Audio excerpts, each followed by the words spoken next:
record. And if you would like to use the chat box tonight to ask any questions, the chat box is set up to come to just me as the host.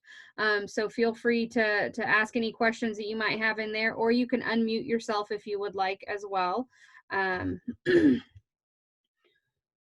Like I said, we're down a couple of our officers tonight, but we have some awesome officers still with us. So I am going to pull up.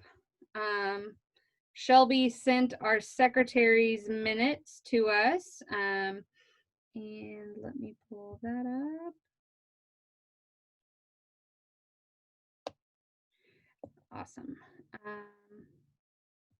Yes, and she sent them, I believe. I'm going to ask Grace, who is our summer assistant. Did she send them via Google Docs? She sent it in, I think, just an email to me. I don't know that she copied you on it. Do you want me to read it? That would be awesome. Okay. Thank you. So our last meeting was on June 6th. It started at 6:35.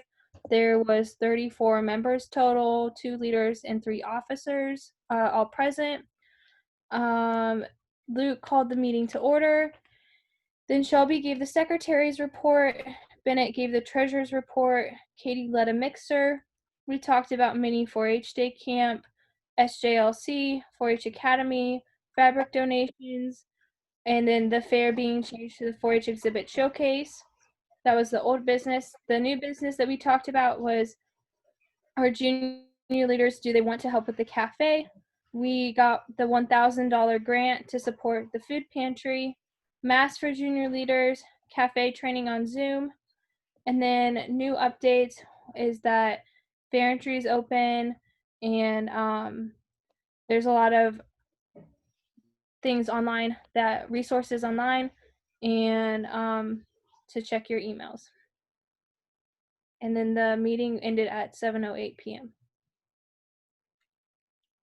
Awesome. Thank you, Grace. I'm going to turn it over to Bennett for our treasurer's report. Do you guys still see my screen? Okay, perfect.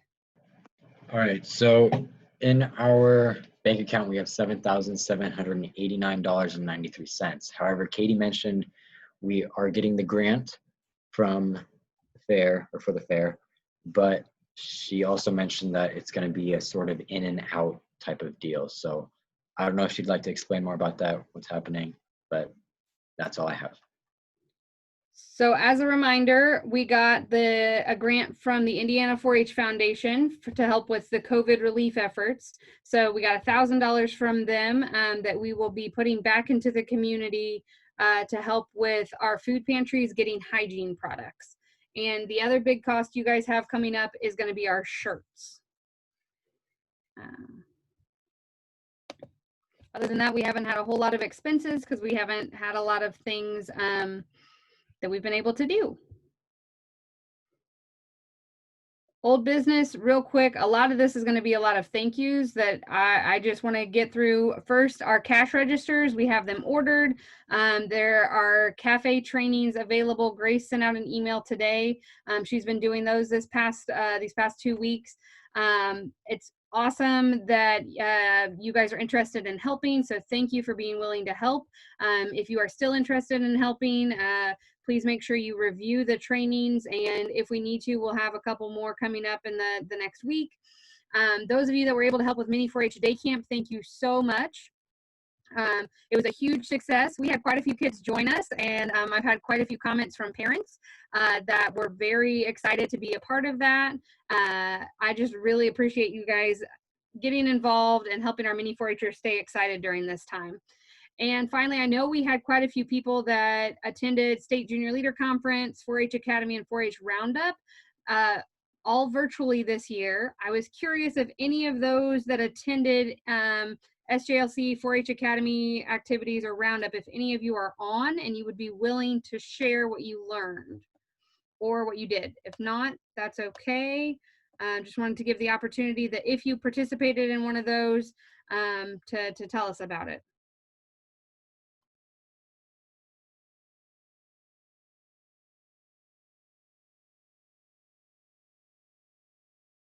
All right, maybe nobody's on tonight.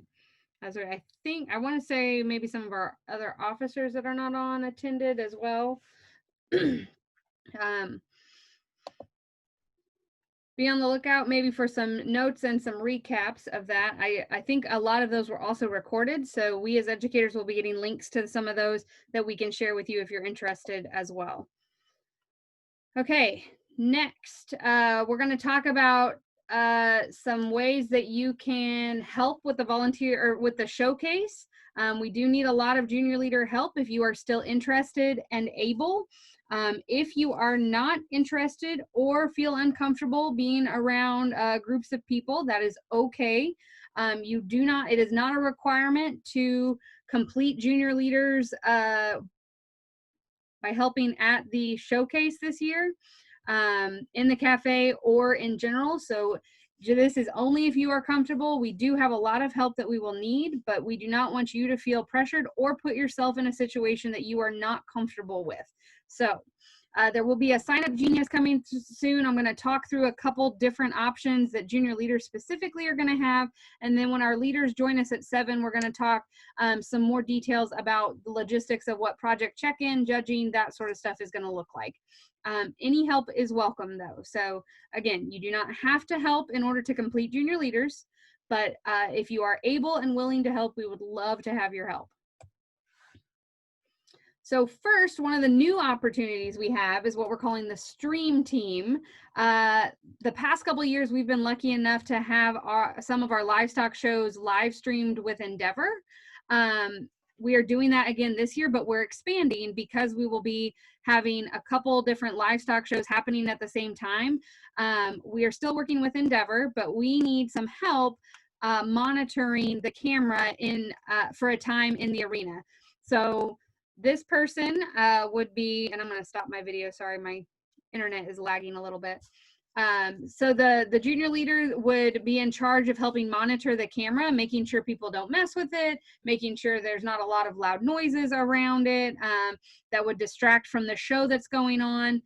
We are going to offer training by the Endeavor employees. So they're going to set up a virtual meeting for those that are interested in helping with the Stream Team to go over the basics of what to do, where to focus the camera, how it works, that sort of stuff. And they'll be there to help us set up every day, make sure our junior leaders are ready to go.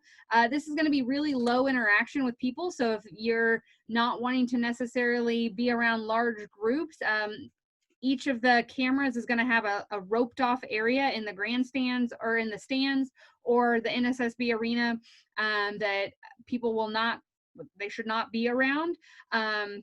There's also going to be video editing opportunities. So if your skill set is to edit videos, we're going to be recording a lot of footage that we would like to edit down to also some clips as well. So if video editing is also your interest, be on the lookout for a sign up. Plus, if you help with the streaming service, so if you help watch a camera, monitor a camera, you will get to have a free t-shirt from Endeavor. So that's pretty exciting.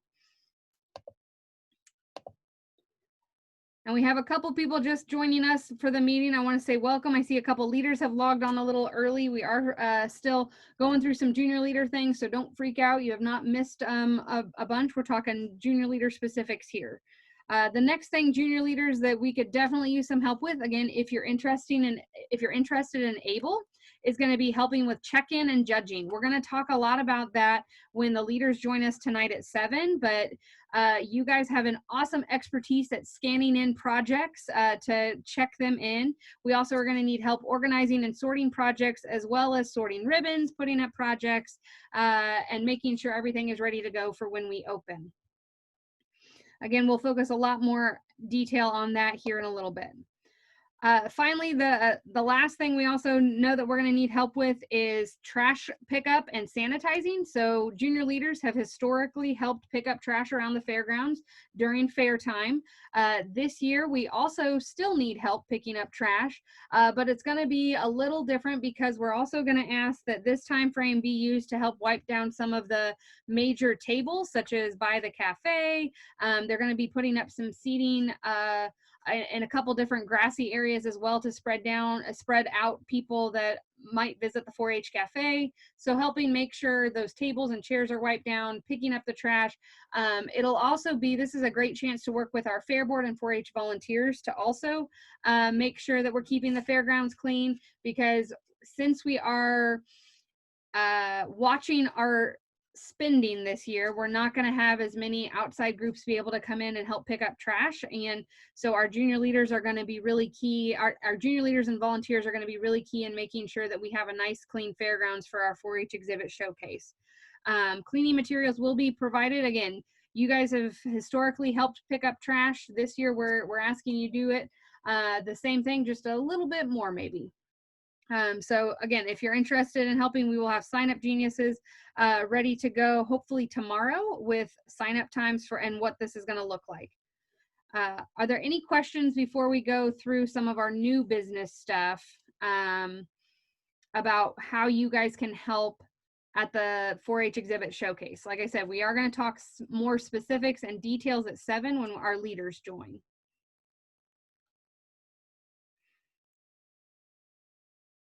Okay.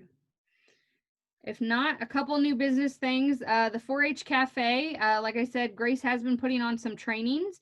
We ask that you guys watch those because it does talk a lot about some of the safety precautions that we are going to take. One example is we are going to ask that, first of all, you self-screen before you come into the 4-H Cafe. So we want to make sure that you know, you're not experiencing any symptoms of COVID-19. We're going to be sending email reminders out every single day to our 4-H families, stating that if they are experiencing these certain symptoms or have been around people, please make sure they stay home. The training is also going to talk about sanitizing. So that's the step 1 is going to be the self-check. When you get to the cafe, we do have a quick questionnaire that we're going to ask to make sure that we're following health protocol, especially related to the food industry. So it's going to be a little different than just coming to the 4-H exhibit showcase to visit.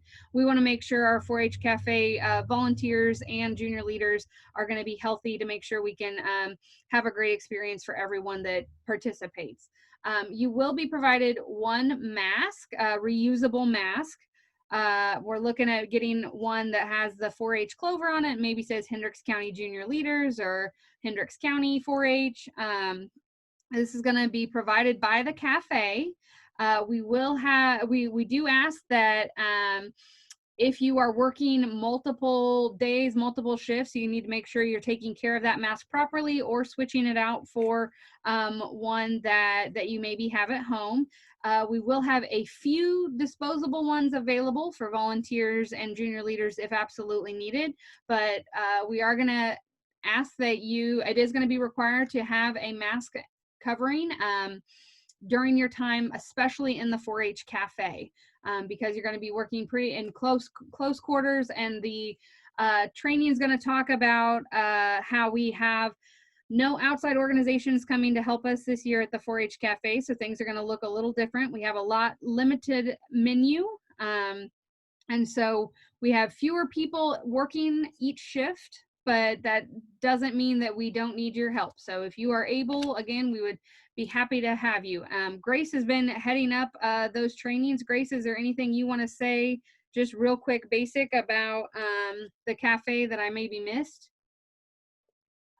I don't really think you missed anything, but like Katie was saying, there is all the training online. I put that up today, but if you have any questions, please feel free to reach out to me and we can go over things in more detail. Or if there's a lot of people that are confused or something, then we'll set up another like virtual or in-person training. Awesome. Thanks, Grace. So this next one is talking about completion trip. I know your officers have been working with Grace. I have been out the past week, but they've been working with Grace to talk through a couple different options that we might have that's in a reasonable budget to do as a completion trip this year. So this is where we're definitely going to need some interaction from you guys and some feedback. One option would be to do a completion trip to Eagle Creek Park, which is right inside Marion County. It's got trails, beautiful area. There, I believe there is canoeing, and a lot of other really neat things to explore. If that is something you guys would want to do, it would need to be probably transportation would not be provided by junior leaders. You guys would have to find your own transportation, mostly due to a lot of the restrictions that we're experiencing related to COVID-19, making sure everyone is healthy. Junior leaders would maybe be able to then pay for your entrance to the park, and it would be sort of like we did at Turkey Run, where there would be a couple different options you might have to participate in. And if there's some paid options you would want to do, assuming there would be enough interest, you could pay to do those as well. So Eagle Creek is one option. Something this fall would be another option. So maybe we don't do it right after the 4-H showcase like we typically do for fair. Maybe we do something in the fall. Or another option that I believe was discussed was instead of going somewhere, maybe junior leaders who complete get something instead, such as a sweatshirt or, I don't know, a cool hat. Something that you guys might be able to pick out, again, within limited budget of what we might typically spend on a completion trip. So we would like to hear, I am going to switch my chat to everybody so everybody can see what you post in there. So if you would like to share your thoughts or ideas, we just really need to know which way we need to focus to make sure that we are prepared to have all of our options planned and finances set aside as well. So Bennett mentioned we're sitting at about $7,000, $7,700 right now. 1,000 of that will go towards the Indiana 4-H Foundation grant, taking care of that. So we're down to $6,700 or so. And we do not know what the 4-H Cafe is going to do. We're hoping it's still going to do well, even though we're going to have limited audiences, because the 4-H Exhibit Showcase is really focused on our 4-H families. So I've had somebody say if Beasley's Orchard is open, we could go to Beasley's, so maybe in the fall. Somebody else thinks a fall trip would be cool.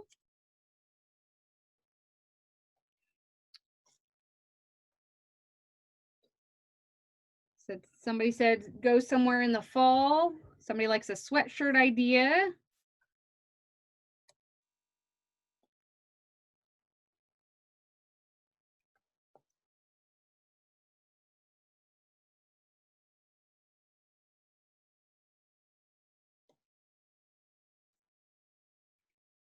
Other thoughts on our completion trip? And I know there's not a lot of junior leaders on this call. Oh, somebody said, how about we go to Turkey Run again?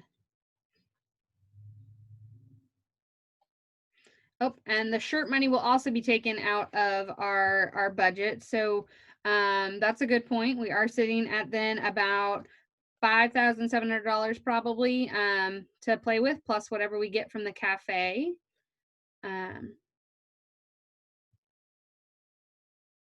Oh, maybe a fall trip to a different state park.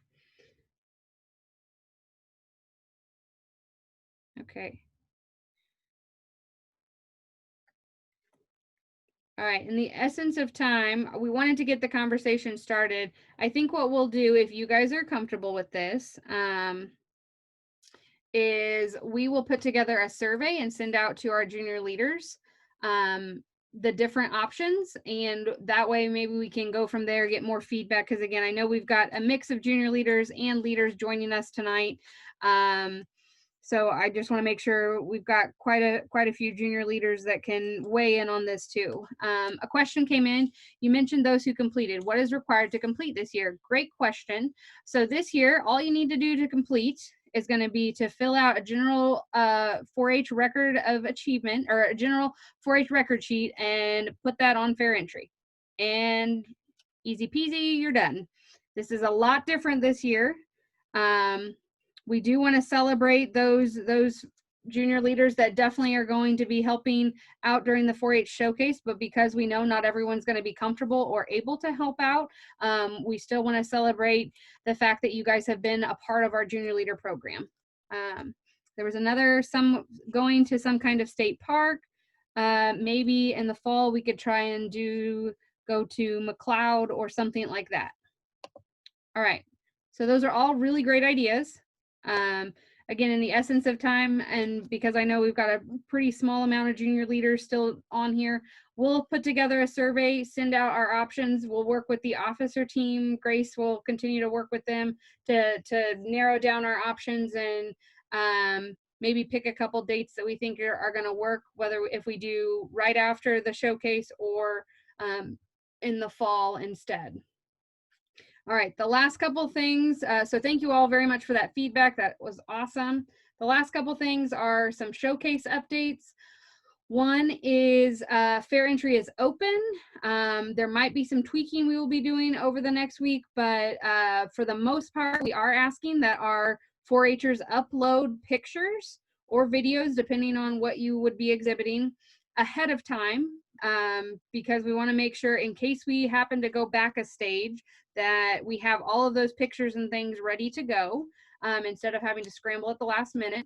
And we will be open late. The office is going to be open late July 7th and 9th. So we will be having office hours until 7 that evening. Those evenings, just in case you need to pick up poster board, get your books, or anything 4-H related. We will also have computers set up to help with Fair Entry and such as well.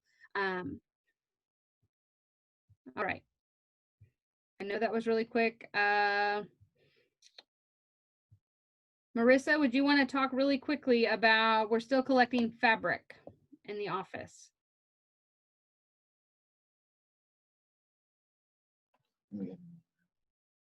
So for the fabric donations for masks, my mom actually makes the masks. I forget what type of fabric. There's a certain type of fabric. I'll have to look up on it. It might be like 100% cotton, or it has to have a certain percent of cotton. I'm really sorry. I don't know. I'll have to check up on it though. Okay. We are still collecting those, the material in the office if you would like, and you can even drop those off in July if you are coming to office hours, extended office hours as well. Okay, junior leaders, before we start going with our leaders that are hopping on right now, do you guys have any questions related to junior leaders? You can type those in the chat box if you would like as well. For our leaders just joining us, welcome. We're finishing up our junior leader meeting portion.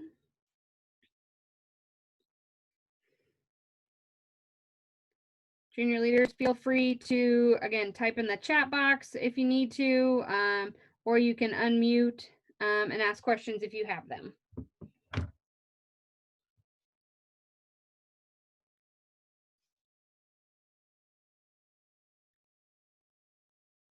All right, we've got quite a few leaders coming in. We'll give it a couple minutes. I'm gonna stop. I'm gonna pause my recording. Screen. We are going to be talking tonight about prepping for our 4-H exhibit showcase. Just as a reminder, in case you weren't on yet, this is going to be recorded for future use. If you use the chat box, at the bottom of your screen, there should be a chat button, or if you're on a phone, you can, I think, swipe to the chat box. It is set up to only come to me, so no other people would be able to see what you and ask questions that way, or make comments that way. That's fine as well. Katie, you're going in and out. Okay, I'm going to stop my video. I have really slow internet. And so that should help a little bit. And, oh, there we go. Okay.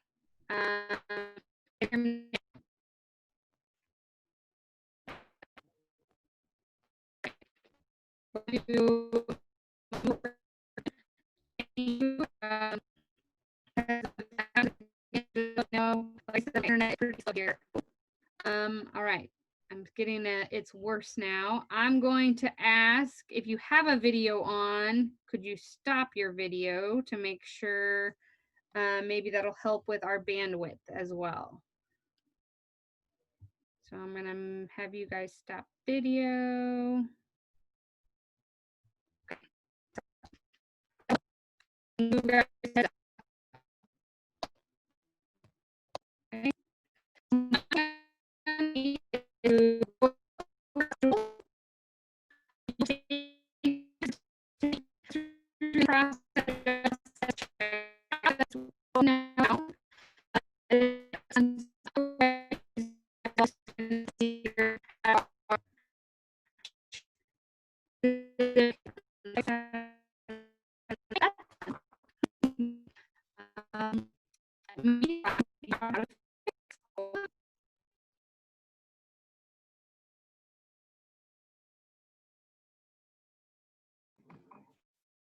Katie, are you talking?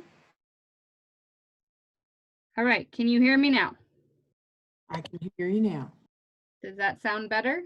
That sounds good. Okay, I'm really sorry. Okay. Thank you all for the feedback. Okay. So in general, we're just going to go over things hopefully from start to finish. And I will be aware of your time. Please again, ask questions in the chat box or unmute yourself as well. So to get started, we're going to first look at our schedule. So pre-showcase week is going to start July 12th. We actually started July 11th with our Queen contest. July 12th through the 14th is going to be project drop-offs. Fashion review is going to be judged on the 14th, and public speaking / communications and illustrated talk are going to be judged on the 13th. All of our projects will have an in-person option as well as a virtual option. In addition to that, in case they are not comfortable participating in the in-person option, we're going to go over very specifics of what drop-off is going to look like and check-in next. The 15th through the 17th is going to be project judging for those projects that were dropped off earlier. And so this is specifically focusing on indoor non-animal projects. On the 18th, we do have another project drop-off and judging specifically for perishable things like foods, gardening, cake decorating, food preparation, floriculture, those types of projects. That also starts off our first livestock show, our animal show, which will be a horse and pony show. Livestock shows will then continue on through the following week, the 19th through the 25th. We have 1 to 2 shows each day. They will be spread out this year, so it might not be in the same place you're used to seeing it. We will have our indoor project display for part of the week. It's not going to be a full week. We will also have action demonstrations on the 21st. Bike rodeo is going to happen on the 22nd, and then in the evening of the 22nd and in the morning of the 23rd, we will have indoor project pickup. The 25th is going to be our cat show, and that is also going to be our achievement program later in the evening. We also are going to have Supreme Showmanship on the 25th as well. I had a question come in. Is the speaking contest going to be in person or not? So our communications contest is going to be both. What we're working through right now is ideally we would love to have people join us in person. We are going to have a sign up for a specific time of when you would be able to come in and present your public speech or your demonstration or illustrated talk. But we will also have a time, if you cannot be there in person, to join us via Zoom. So if you would prefer to present your communications project via Zoom to a judge, we would have that capability to pull you up that same night, but it would be via Zoom instead of in person. So both virtual and in-person options are going to be there that same evening. We are asking, there is a backup of, if you cannot do either of those, a video will be fine to submit as well. But we would prefer you be able to do it live just as you would in person. Good question. Same with Fashion Review. Fashion Review is going to have a couple different options as well. Okay, so next we're going, and the schedule, we still have a few things we're finalizing. We are hoping to have a nice visual of what the schedule is going to look like to share with everyone within the next week, to make sure everybody sort of knows what days are happening and when stuff is getting judged and all of that sort of stuff. So we are still working through a few things, but in general, this is what it's going to look like. So some safety plan basics. First and foremost, we have to be in stage 5 in order to have our 4-H exhibit showcase happen in person. If it is not stage 5, or if there are any other health reasons deemed by the county, so even though the state is in stage 5, if the county for whatever reason deems that we are not ready to go to stage 5, we will go virtual only. And that's why we're asking that our members upload their information on Fair Entry as preparation, to be prepared in case we were to go back suddenly, or in case we needed to have that in place to where we were not already at stage 5. I have a couple other questions coming in the chat I will get to in just a minute. Face coverings are going to be required when social distancing is going to be hard to accomplish. We have been working really closely with our county health department, and this is sort of the wording that they've helped us create. But for us especially, that is going to mean during livestock shows, especially when you're in the arena. Some exclusions to that would be when a 4-H member is riding a horse, and can socially distance 6 feet from each other. The health department thought that would be an okay time to not wear a face covering. If you are assisting a judge or helping with project check-in, we are going to ask that our volunteers and 4-Hers wear a face covering, because they are going to be closer to a person that's most likely not related to them. If they are working in the 4-H cafe, they will have to wear a face mask specifically. And then face coverings can be, they do not have to be face mask according to Purdue and to our health department. There are several options, just a few are on the screen there. The cloth masks with CDC guidelines are great. I know that there's a lot of 4-Hers that are doing them. Face shields are allowed. I just didn't get a picture to put up there.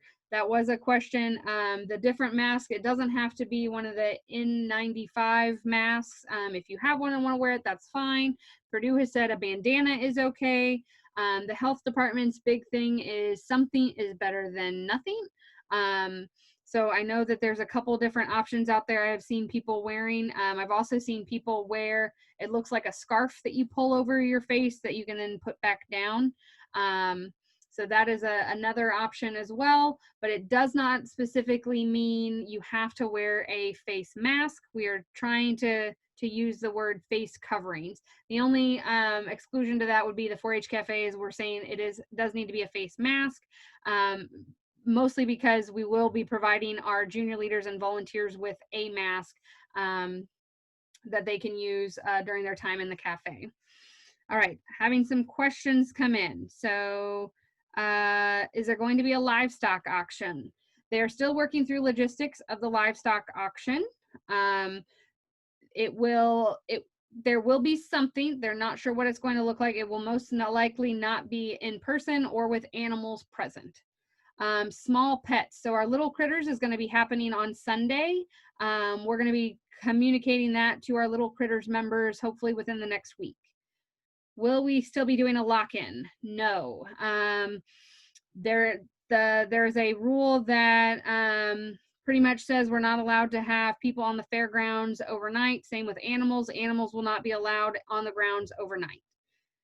Face shields, are face shields allowed? Face shields are allowed, yes. How do we sign up to volunteer? We will be talking about that here in a little bit, but it's going to be a sign up genius. All right, you guys have some great questions. So back to the safety plan. Part of our safety plan is going to be a health screen. This is going to be a self-health screen. Families are going to be sent reminders each day to not attend the event if they are exhibiting certain symptoms or if they have been around someone with certain symptoms. And we've worked with the health department to craft an email, submitted that to Purdue in our safety plan as well. So we will be sending that out just as a check to make sure that everybody's also aware of how they are feeling, how their family is feeling, to make sure that we can have a safe and fun 4-H exhibit showcase. Sanitizing and cleaning is going to be even more prevalent this year at the showcase. Extra cleaning throughout check-in, judging, shows, etc. Hand sanitizer and hand washing stations are going to be available around the fairgrounds. We are going to ask that, you know, we give breaks for hand washing, and if you need to remove your face covering in a safe area away from people to just take a quick break, get some fresh air, that's going to be perfectly allowable as well.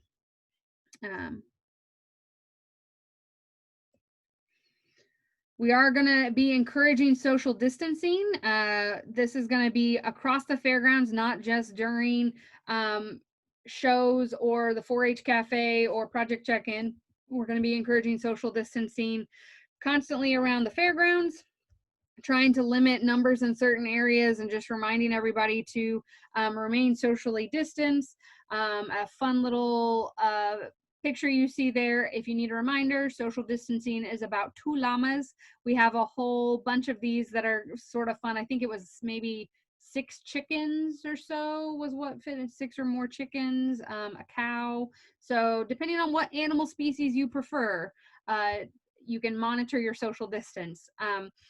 We're going to have signs posted around the fairgrounds with announcements about social distancing as well. And we are going to have traffic patterns, mostly for the safety of cars and people, that because it's going to look a little different with trailers and having people show off of their trailers this year. And as well, we will have traffic patterns for people that choose to visit our expo hall where our projects will be housed.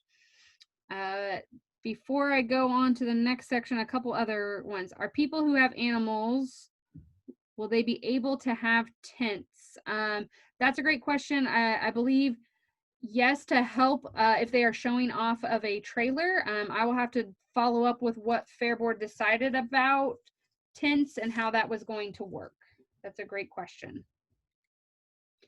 Is there a limit of how many family members are allowed to be at the fair with the exhibitor?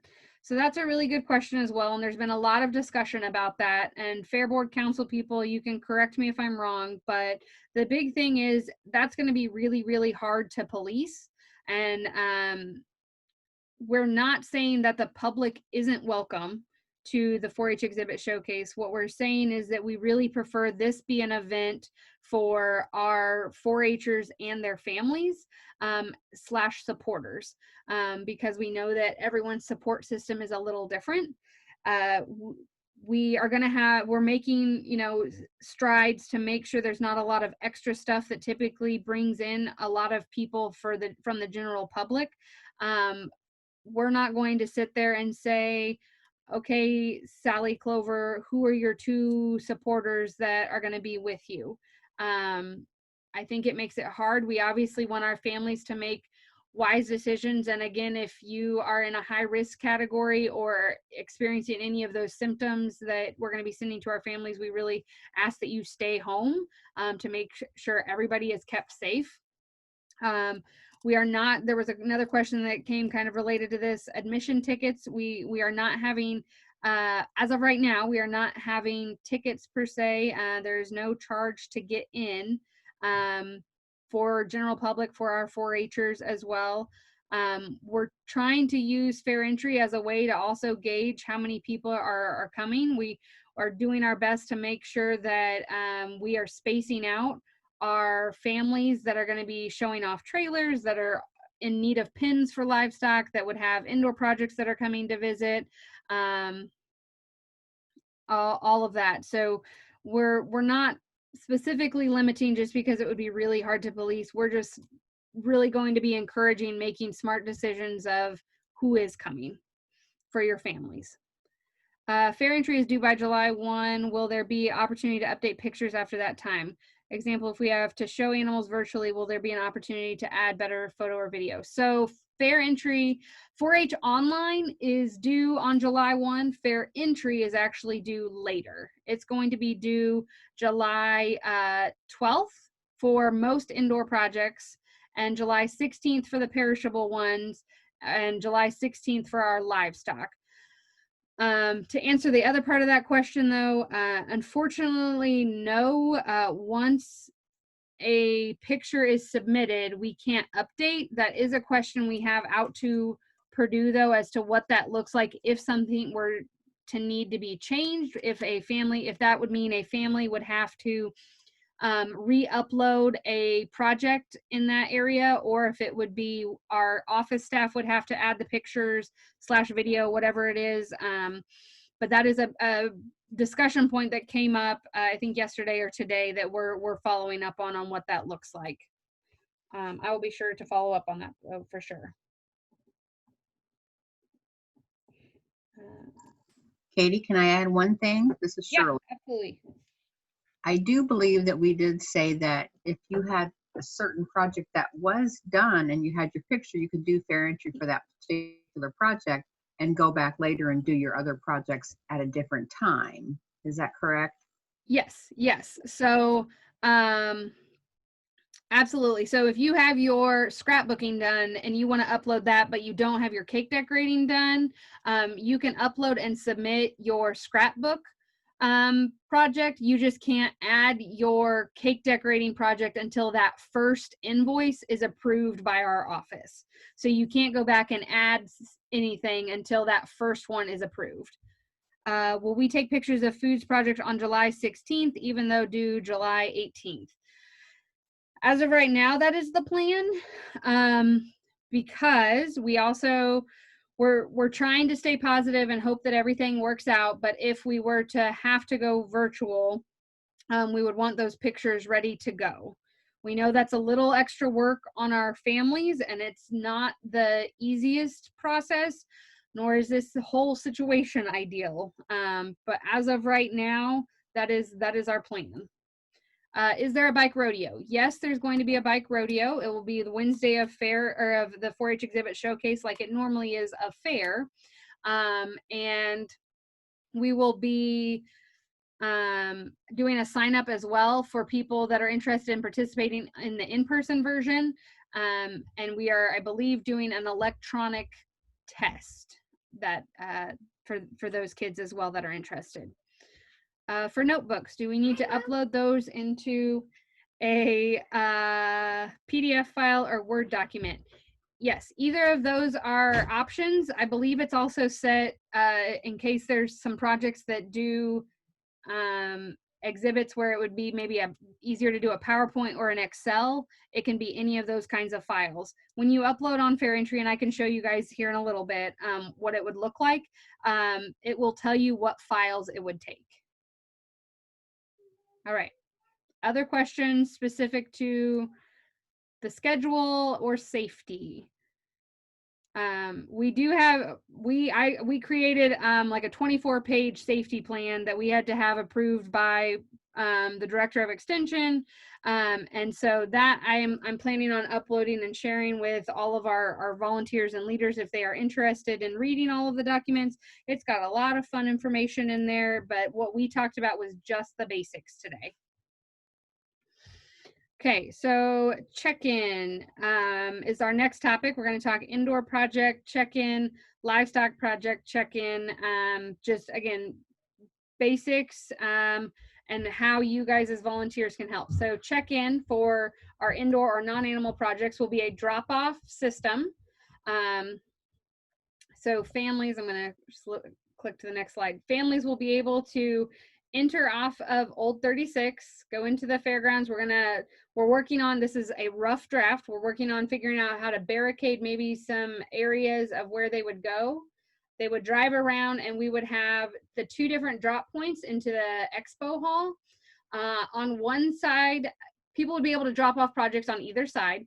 But on one side, we would ask for our larger projects like woodworking or home environment or recycling, any of those projects that might be larger than normal or require some setup.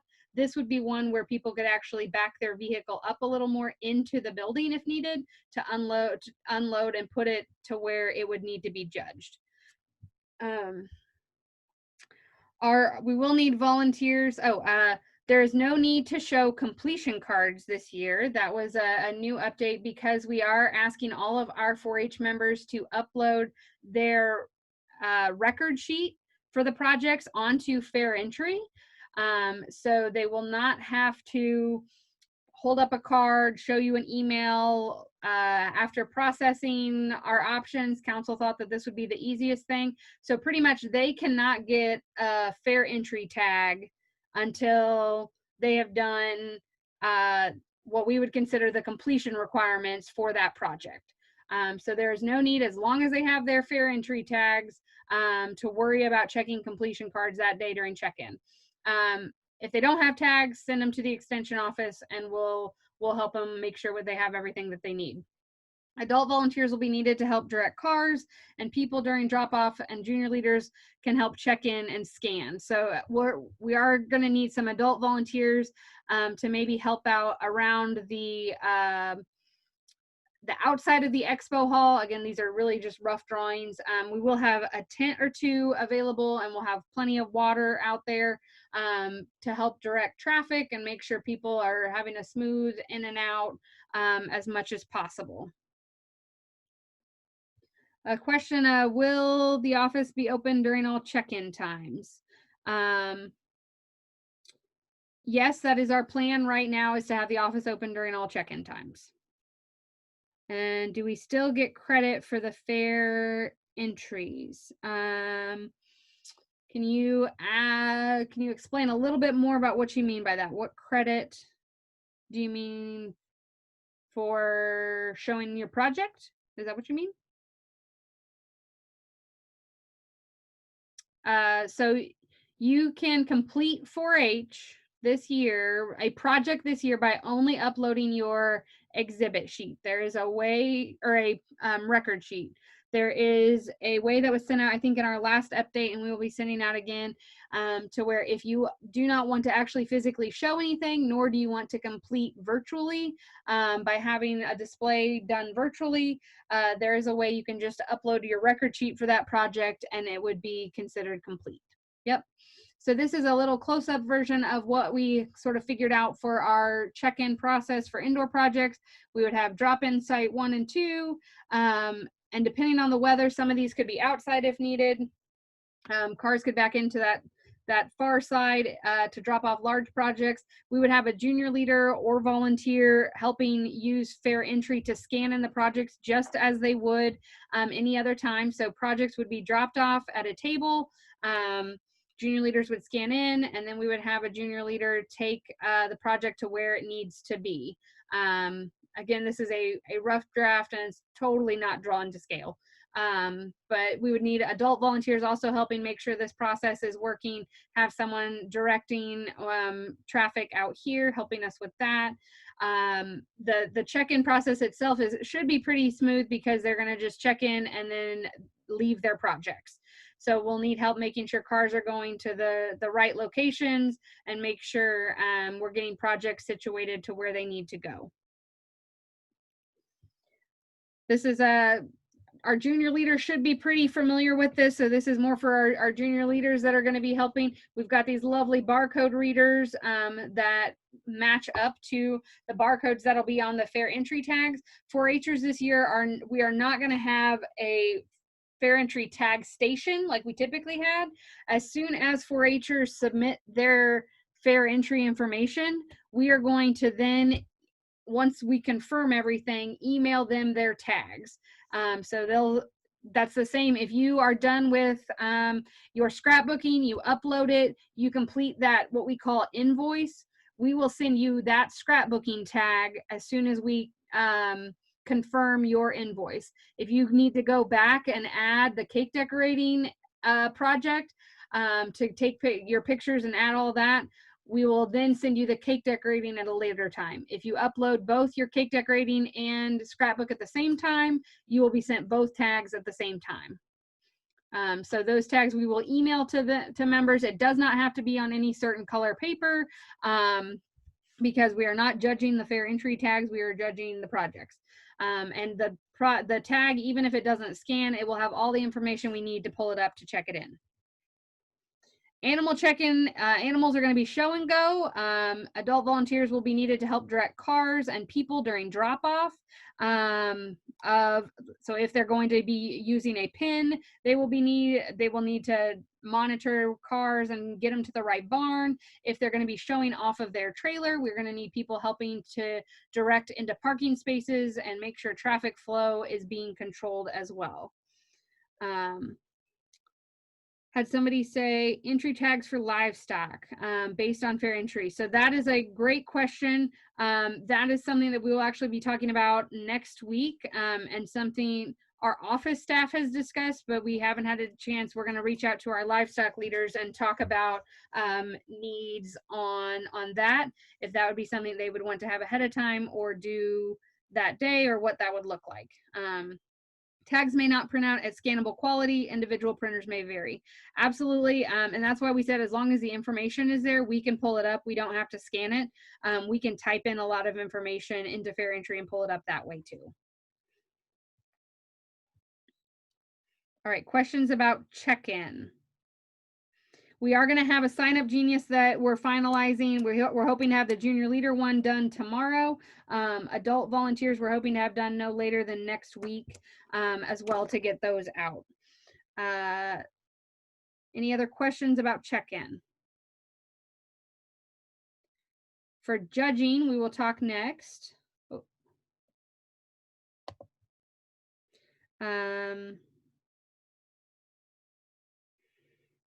Okay. Is there going to be a tractor driving contest? So I saw Craig was on here. I actually owe him a phone call because I didn't get to talk with him today. We're figuring out details for that still. Are people assigned a time for check-in? Yes. So our check-in member, we will have a Sign Up Genius going out to all of our 4-Hers, and we're doing 5-minute increments per person. We know that some will take longer and some will be a lot quicker. For example, if you have a mini project and you just have a poster, that's going to probably take you about 2 minutes to drop off and leave. Whereas if you have 15 projects that you're dropping off, you might take a little bit longer. That's why we're trying to have 2 drop sites so that if one gets done, the other can go. But we have a Sign Up Genius that we're finalizing to send out to our 4-H families to be able to sign up for a specific time to come in and drop their projects off.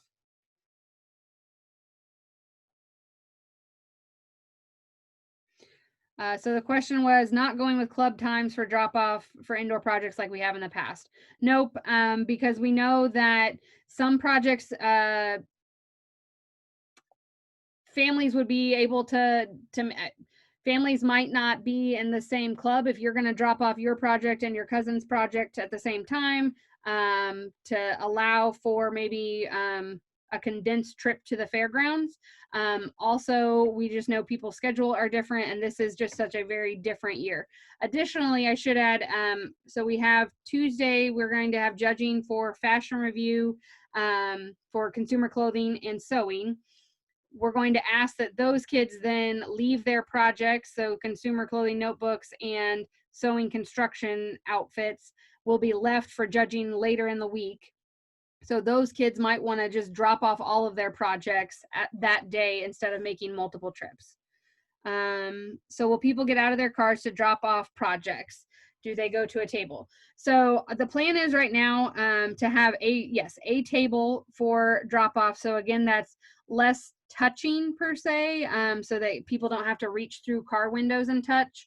And then if they need to get out of their car, if there's a big project, or like home environment sometimes has people set up projects in a specific way, we would much rather have the 4-H'er be able to set that up where it needs to be for judging, and we would just leave it and they would get back in their car and go.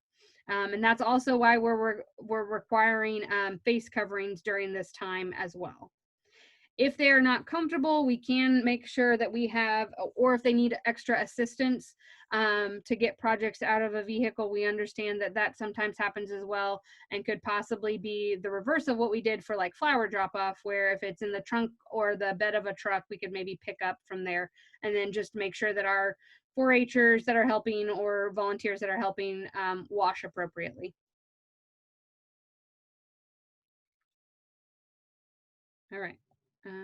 Okay, so judging. This is, again, kind of like what the drop-off is going to look like. Judging is actually going to be set up, again, this is not to scale and not totally done, but we're going to have different judging areas, and they're going to be spread out completely across the expo hall. So we have Wednesday, Thursday, Friday judging times. We've got a morning slot and an afternoon slot for our judges to come in. So we are going to have, I think at most we said like 7 judges in the expo hall. So we are really trying to spread out and make sure that people have their distance, and we have enough time that we can even, or we have enough space that we can even start setting up projects as they're done getting judged, hopefully, instead of waiting till the last in. Had a GOAT member ask about completing a poster this year. What is their process? Drop off and fair entry. Great question. So we actually have that goats would fall under our livestock exhibit project. I'm trying to remember the exact wording. Our livestock display, livestock exhibit.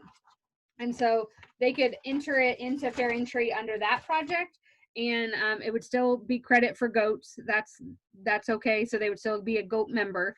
It would just be the poster project, and they would drop it off on that Sunday, Monday, or Tuesday. All right, so judging, just a little bit about some of the details there.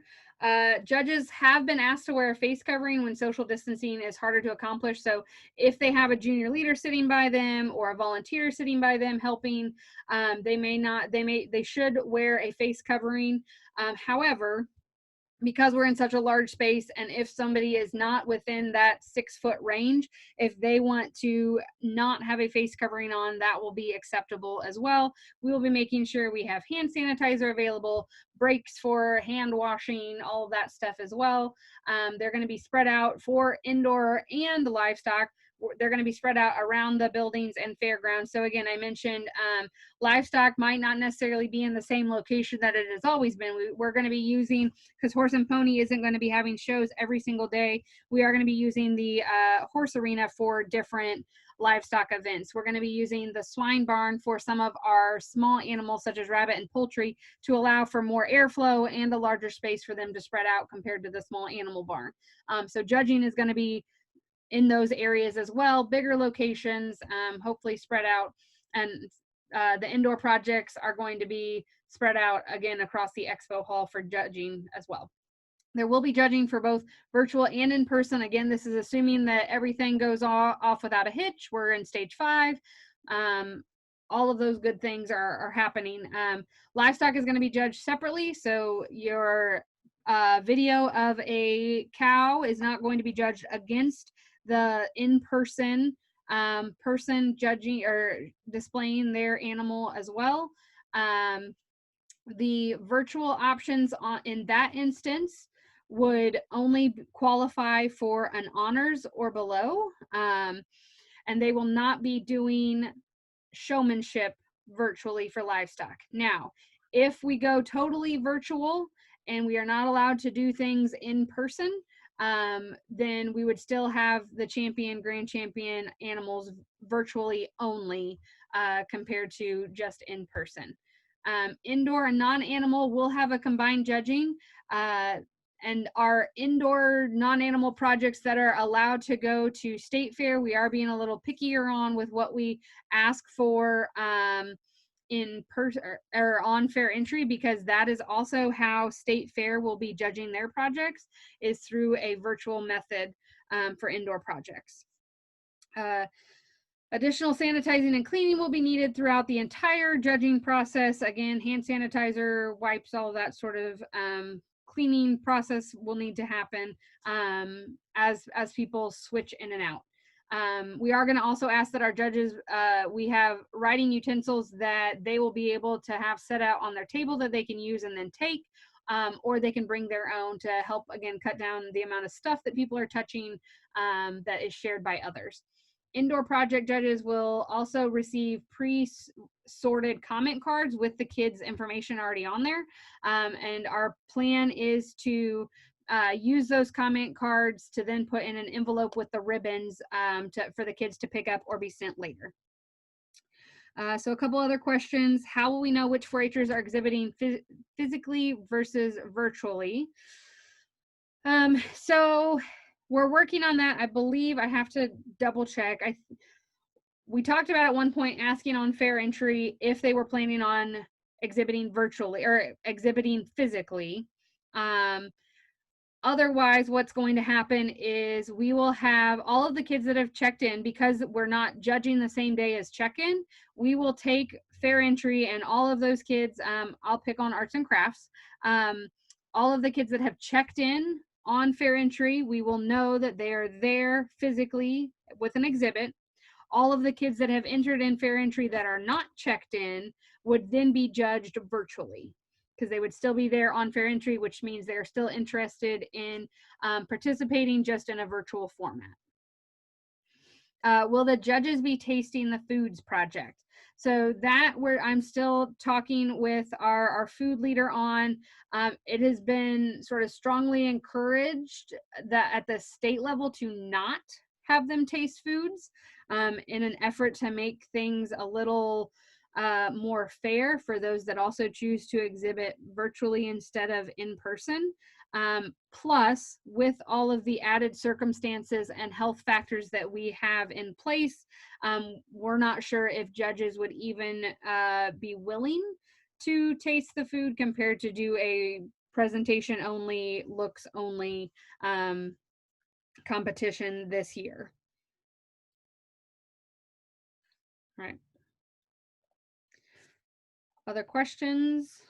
Otherwise, we'll keep going. So how can volunteers and junior leaders help? They can make sure all the placings are correct in fair entry. That's going to be our big thing this year, making sure that's ready to go. Each day, we really want to make sure all of the placings are accurate. You can help place sticker or ribbon on the poster display. I believe the last time I checked, we were really trying to stick with stickers so that ribbons didn't fall off, ribbons weren't touched. Again, less stuff to be touched. The stickers would be something that is stuck on there. People would be less likely to actually mess around with a sticker than a ribbon. And then we also need help making sure ribbons and comment cards get put in an envelope for the member to pick up or to be mailed after the showcase. And then definitely starting to set up for display. So again, I mentioned in our safety plan, we're going to have, some traffic flow. So it's going to look a little like Walmart or Kroger. If you've been to the grocery store or somewhere out and about that has any sort of aisle, we are going to have some markings of one-way traffic areas. We're going to try and have signs up, again, encouraging social distancing. We're still working through what it's going to look like to have people visit the expo hall. In an effort to help alleviate what is typically that first day excitement of having a bunch of people cram into the auditorium just to see what ribbons they've got, we are trying to make sure we have fair entry ready to go, that we would be able to publish the results that people get on fair entry before we open to on Sunday, so that people hopefully wouldn't feel like they have to be there. We've talked about a couple different options of having clubs sign up for different time frames to come check out their projects and have their members walk through the expo hall to look at projects or get their pictures taken by projects, but we're still finalizing that. We will still need some help monitoring the expo hall, though, helping make sure we're maintaining social distancing, as well as counting people that come in to make sure we have the appropriate number of people per square footage of the room per CDC and county guidelines as well. And this is, again, just a really rough draft. We're looking at having some aisleways. Some of our big projects, again, maybe protected by stanchions or tables, or some of the nice pipe and drape that's shorter that could go around the different areas to block off people from trying to touch things. We're trying to be very smart about how we're using space too. So the idea of having maybe no foods on display, or no or very few foods, gardens, things that would again encourage touching or would rot possibly, making sure we get some good pictures. And that's another reason we're asking for some pictures on fair entry, and using the backdrops of some of our pipe and drape to have posters put together of the kids and their, like a picture of the kid and their project, to use the backdrops around the room. So it's not just stuff that sits on things, but using wall space as well. Is there going to be days where 4-Hers and families will be able to see what they got on their projects?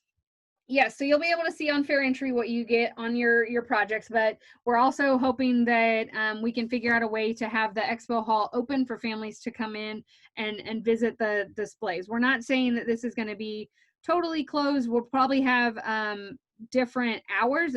It's not going to be like it has been in the past fairs, where it's open most of the day and into the evening.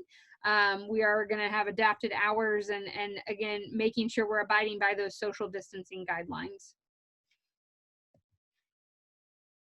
All right. Okay. Other questions about judging / setup?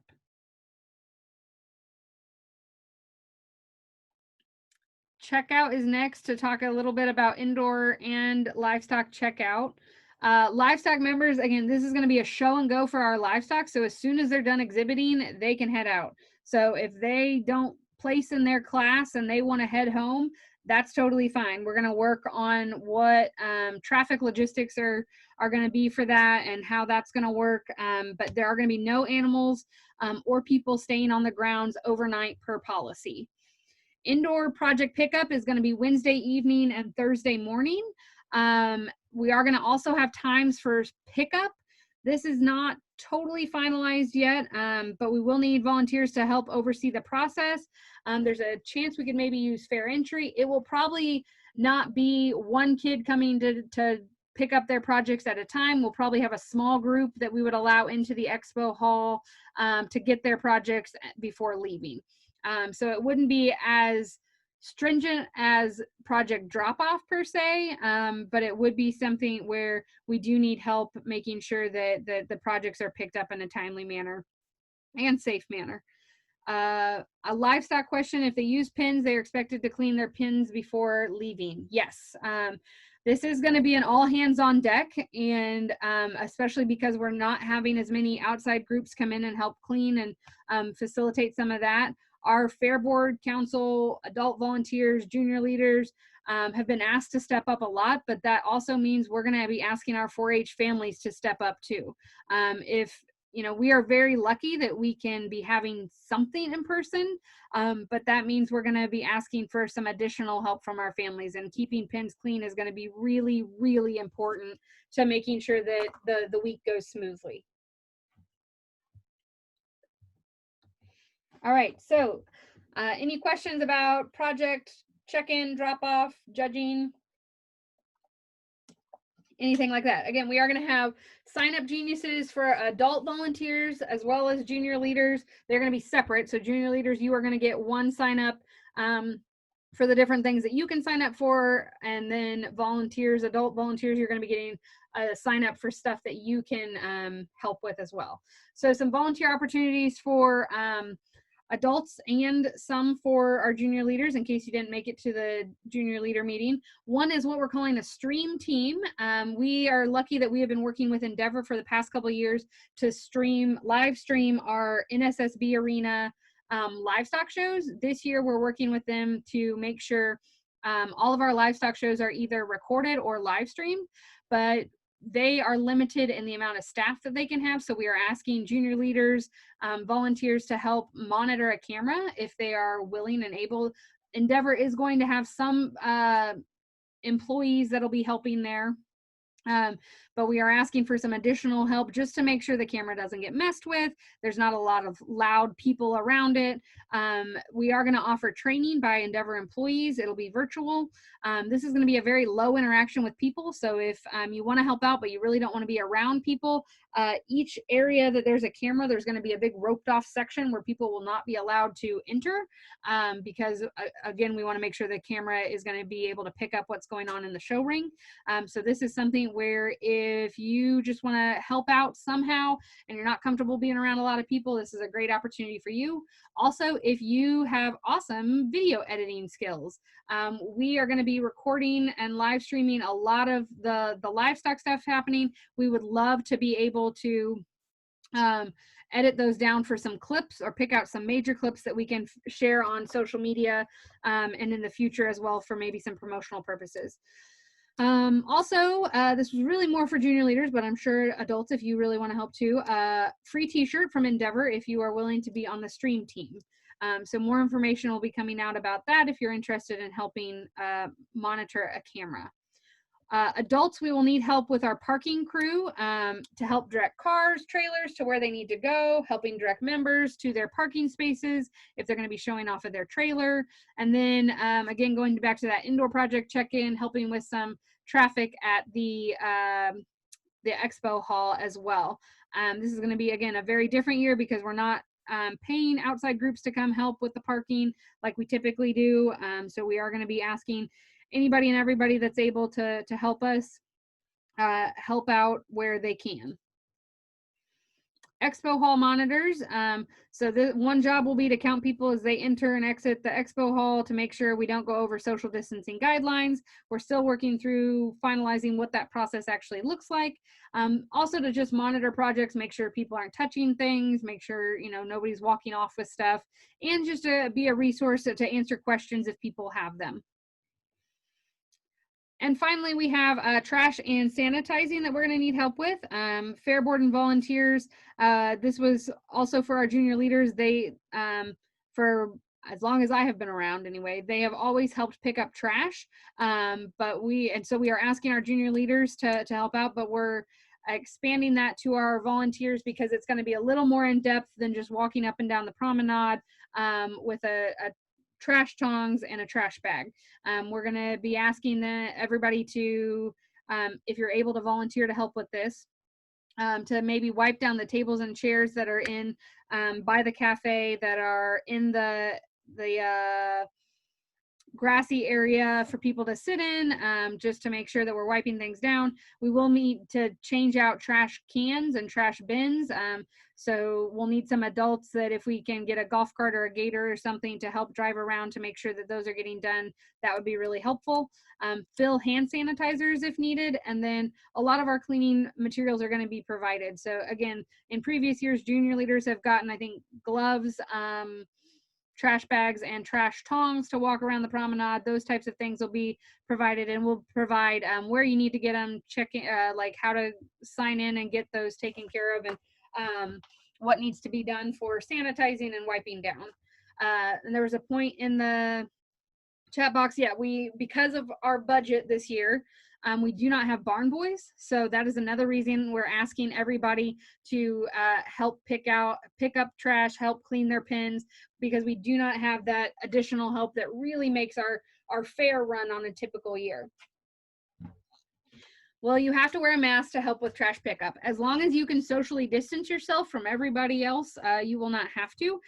If you're going to walk with a group of friends up and down the promenade to pick up trash specifically, or if you're going to be riding a gator or a golf cart with one of the Fair Board members or adult volunteers to go pick up trash, because that's close quarters and that's not, you can't, it's hard to socially distance, you would need to wear one at that time. Which actually brings up another great point that, we're saying that we're requiring face coverings when social distancing is hard to accomplish. That's really when you're only in a 4-H activity. So such as picking up trash, if you're going to be close to people, you should wear one. If you are in the show arena, and it's going to be harder to socially distance, but if you're walking up and down the promenade or going to get a pork burger at the 4-H cafe with your family, we can't really say that you have to have one because you're not as an active 4-H member at that point. At that point, you are Johnny Public that is here, taking a break between their show. Had a question come in. How are judges going to judge 30 honor photography virtually at one time for champion and reserve champion? So we're working on what fair entry is going to look like, but we will have computers available. I want to say that we can pull a really nice report and have that all done at one time, but let me check into that for you. Because that would be a great question for any of the indoor projects that might have multiple people interested in having an honors group on fair entry virtually competing to the in-person. So let me check on what that looks like for you.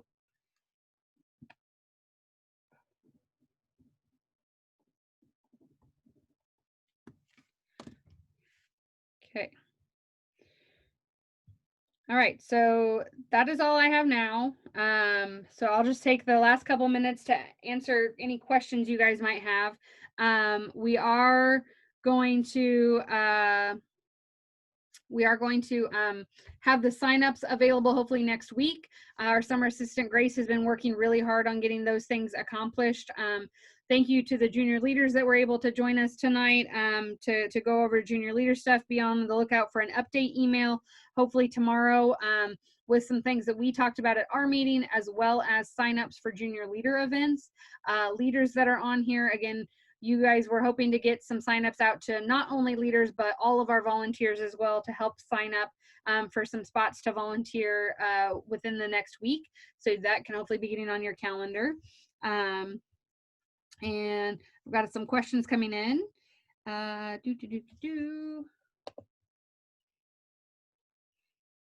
so these are a little more.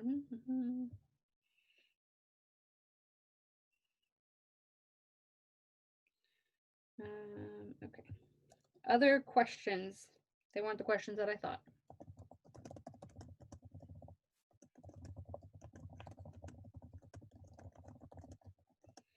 I see a couple of leaders that I have that I need to have a phone call out to as well. I was out this week, so I've not been in. Today was my first day back after a while, so I apologize. I will be making some phone calls tomorrow for sure.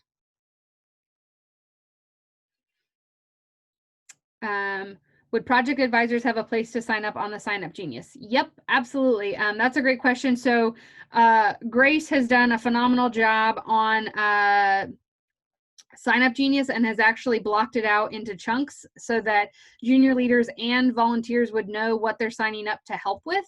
So that would be a great spot for a project advisor to say, you would be in that spot, or if you might need some additional help in a certain spot, that would be a great place to start and make sure that we have enough spots to help cover you as well.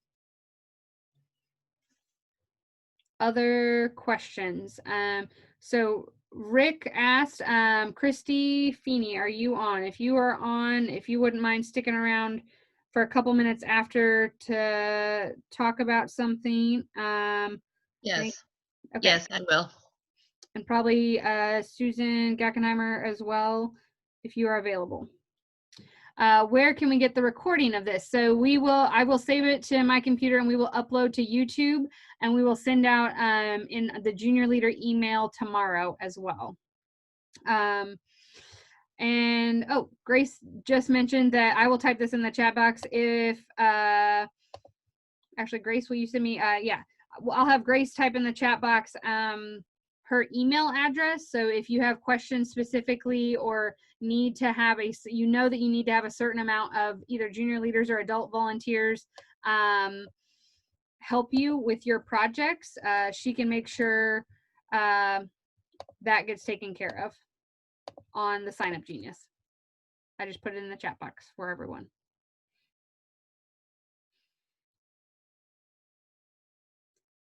All right, other questions? If not, I'm going to stop my recording.